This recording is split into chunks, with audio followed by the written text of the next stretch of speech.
ஆத்மாவின் பற்றின்மை. ஸ்லோகம் 189.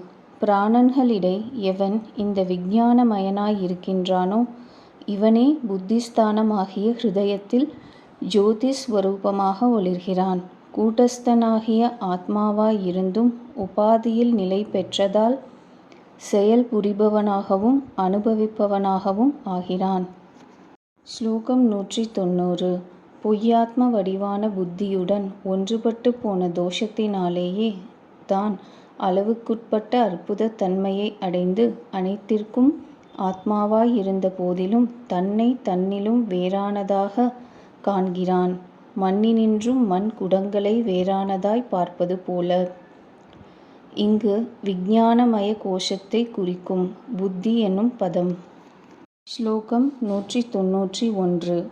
பரமாத்மா எப்பொழுதும் ஒரே வடிவுடையதாயினும் இயற்கையாகவே உயர்ந்ததாயினும் உபாதியின் குணங்களை மேற்கொண்டு அதைப் பின்பற்றிப் பிரகாசிப்பது போல் காண்கிறது.